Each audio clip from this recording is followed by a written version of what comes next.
What's going on, everybody? RJ Ochoa here from SB Nation's bloggingtheboys.com. Hope all is well wherever you are. Hope you're happy, safe, healthy, and you are prepared to discuss America's team, the Dallas Cowboys, the most wealthy, highly valued organization in all of professional sports. As Sportico announced on Tuesday, the first professional sports franchise to reach a valuation north of $10 billion.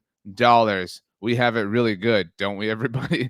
It is football season. I know it's just the preseason, but still, there was a Cowboys game last week. There's a Cowboys game this week. The new college football game is out. I'm in the Natty in my dynasty with my friends. I'm very excited about it, so wish me luck. The new Madden, I'm not totally sure if it's out. Maybe I'm starting to become a little old, but I don't know if it's early access or whatever the case or what that means. But I need to get the new Madden so we can have our Madden simulations here on the channel, obviously, this season. So if somebody can shed some light on that for me, I would appreciate it.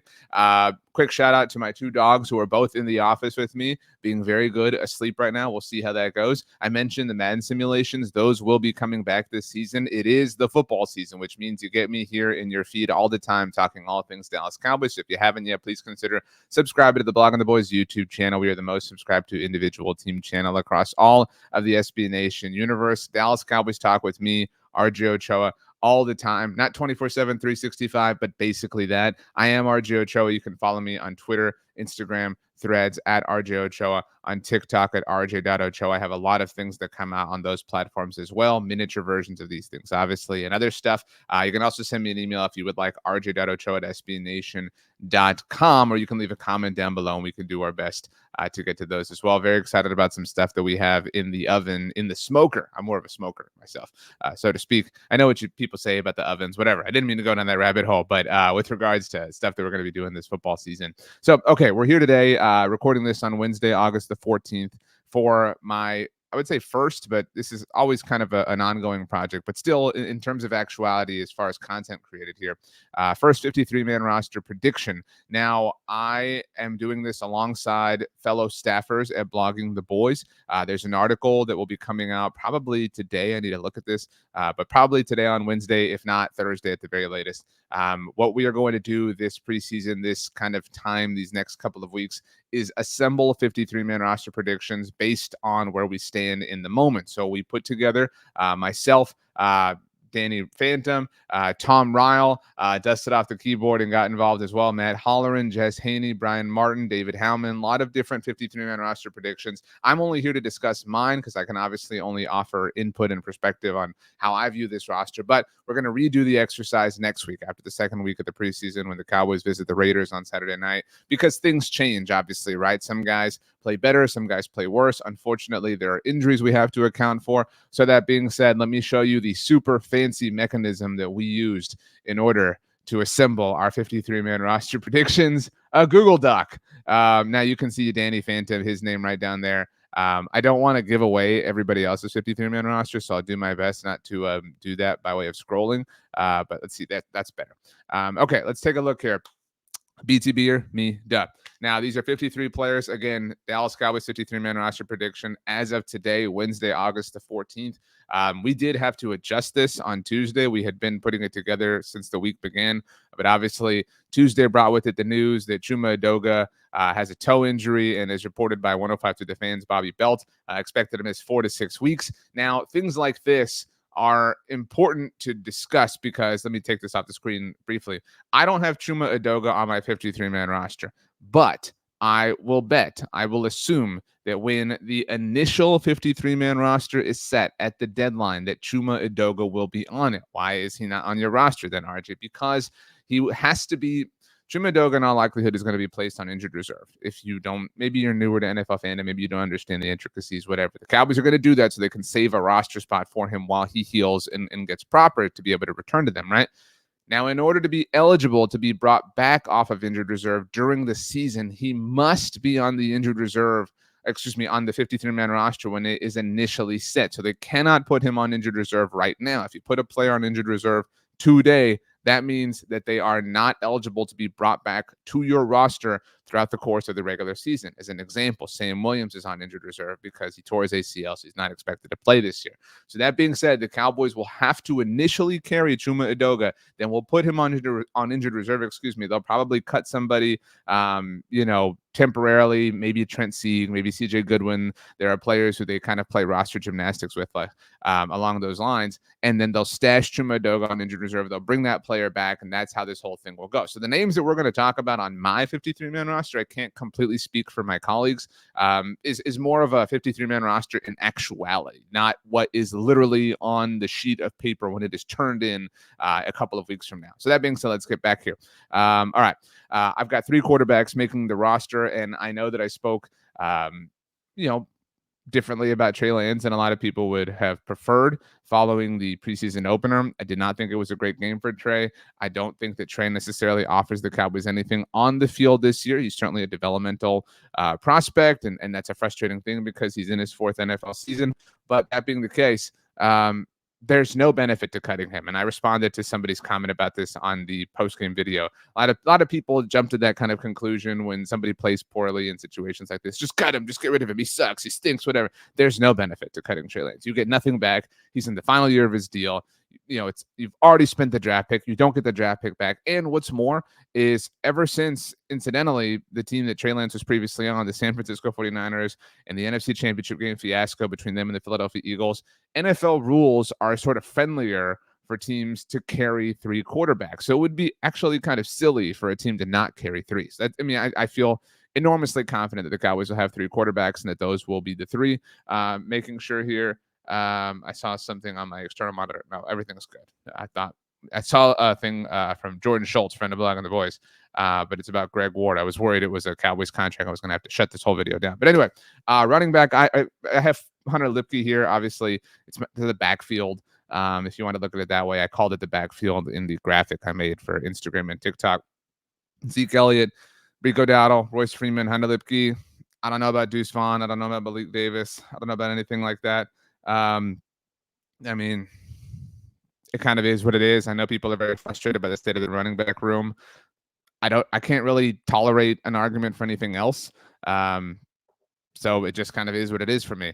Moving on at wide receiver, there's a little bit of debate here amongst us BTBers, to be quite honest with you. Sorry, I was getting some text messages, so I was looking at my watch. CeeDee Lamb, I have him here. Obviously, we all understand the situation in the case, but I have him on my 53-man roster. Brandon Cooks, and then I've got the 3 Jalen's, Tolbert, Brooks, and Cropper. I do have making it. I do have Kevontae Turpin there. Some people like to put Kevontae Turpin with the specialist. Same kind of thing happens with CJ Goodwin, but he does get involved offensively, so I've put him here.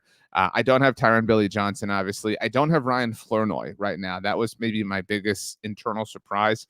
There's still time, obviously, but I think that this is the group that makes the most sense right now to me. Obviously, the top is extremely safe, and I think Jalen Brooks has reached extremely safe territory. So it's really just a matter of Jalen Cropper. Is he the pick over Tyron Billy Johnson or David Durden or Ryan Flournoy, obviously, or are those players, or is he somebody who the Cowboys want to put on their practice squad, who they want to try to stash there, whatever the case may be? It's kind of a pick your personal flavor type of situation. Same sort of thing at the bottom of tight end. The top is very obvious. Jake Ferguson. I know people are frustrated by Luke Schoonmaker, but he's not going to not make this team. Peyton Hendershot, I kind of thought initially wouldn't make the team, but I just can't leave him off right now. Based on the state of the bottom of the position. So I've got Peyton Hendershot coming back for a 3rd year with the club. And then I wanted to put Brevin Spann-Ford. Like I kind of felt myself leaning that direction, but I think the Cowboys just really value what John Stevens Jr. can ultimately offer them as far as an aerial weapon, a red zone weapon. So I think he makes his way onto the team, and that's probably your 4. I don't think you're in a position, if you're the Cowboys, because of Luke Schoonmaker, to ditch Peyton Hendershot and carry Brevin Spann-Ford. The Cowboys did give Brevin Spann-Ford a lot of money in undrafted free agency, but I don't know that they're worried about it, because I think ultimately, let's see here. Okay, I'm just making sure my my watch isn't freaking out. Sorry about that. Anyway, those are my 4 tight ends. Let's go to the trenches, and then I'll slide over. Offensive line, I noted earlier, no Chuma Edoga, but I've got Tyler Guyton, Tyler Smith. I have Brock Hoffman now. I haven't changed that since Cooper Beebe got some work with the ones in the Cowboys walkthrough on Tuesday. But if you want to put Cooper Beebe there, that's totally fine by me. Zach Martin, Terrence Steele. Obviously, I do have Beebe making the team. TJ Bass, Austin Richards, Matt Waletzko, and Josh Ball. I think this is the group. I think Josh Ball was my last player in. He was the player who makes it for me as a result of Chuma Edoga's injury. Again, this is the group I'm kind of envisioning in actuality, as far as, dudes reporting to the meeting room in week 1 to get ready for Cleveland. I don't know that, anything else really changes there. Is Earl Bostic Jr. somebody who finds a way onto the team?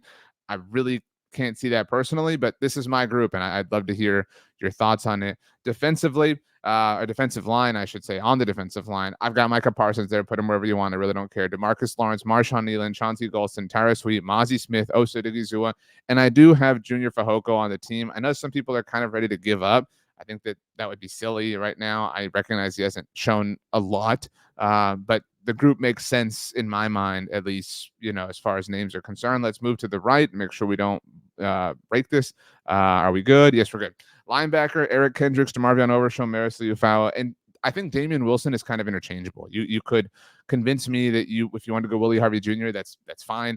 I think that I think Damian Wilson, Josh Ball, are kind of my 52nd, 53rd players. You could really kind of flip those around a few different ways. Maybe Eric Scott Jr. is actually my 53rd player, but you get my point. Those are my last names that I'm willing to adjust and make amendments to if push came to shove. But obviously Kendricks, Overshown, Maris Liufau are completely and totally safe. From a corner standpoint, Trayvon Diggs, Jerron Bland, Jordan Lewis, Kalen Carson, extremely safe. Obviously, has had such an incredible camp as a rookie. Maybe the Cowboys have done it again. I do have Andrew Booth making the team. I don't put stock in, the Cowboys traded for him, so they must, really, love him, and he's definitely going to make the roster. But I think that the precedent is that when they traded Kelvin Joseph for Noah Igbenogany last year, which happened much later in the process than this, by the way.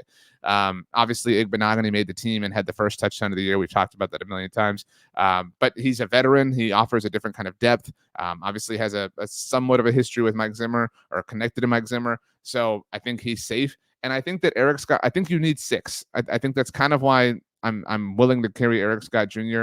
And I think that it's so hard to get rid of a player who you fell in love with so much that you traded up to get him. Granted, it wasn't, on day 1 of the draft or anything like that. But I've got 6 right now, 6 corners. But again, if you wanted to carry somebody else over Eric Scott Jr., I wouldn't fight you too hard. At safety, Donovan Wilson, Malik Hooker, Izzy Mukwamu, and Marquise Bell, who had I think it was maybe the biggest winner of the first preseason game. Obviously, we talked about that.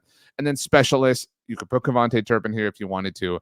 I don't have him here, but Brandon Aubrey, Brian Anger, Trent Sieg, and CJ Goodwin. Those are the 4, and those are my 53. I would love to know what you think, how you see, what you like, what you don't like, what you agree with, what you don't agree with, blah, blah, blah. If you want to see this list, like physically, you can check out physically, that's a weird way to put it. But if you want to look at it and you want to, pour over it and you want to tell me how dumb it is or how awesome it is, it'll be at bloggingtheboys.com. I have a graphic that will be up on Instagram. I'm going to post that as soon as I finish recording this here, and TikTok. So if you want to look at it that way, that's totally up to you, and kind of look at it in parallel with what you're doing. Speaking of what people are doing, I'm working very hard on Instagram and TikTok this year. Twitter is awesome. Twitter status quo for me, never going away from there, but working hard to connect with other audiences and people that prefer other social media platforms. I know that everybody has their cup of tea.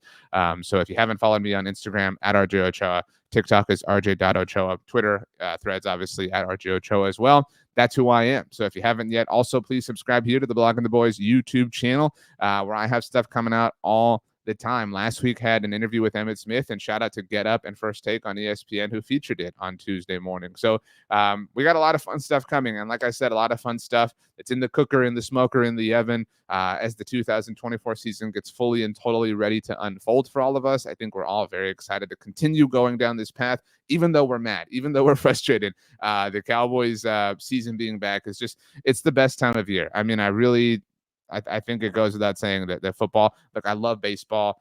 The Olympics are great. Obviously, the NBA season's obviously fun, but there's nothing like this time of year. The Premier League's back this week. I'm super excited about that. I'll be repping Glory Man United, the FA Cup champion Manchester United squad later this week in the next video. But yeah, best time of year, and I can't wait to enjoy it all with you. So thank you so much to everybody for hanging out. Like I said, read my article about this subject at bloggingtheboys.com.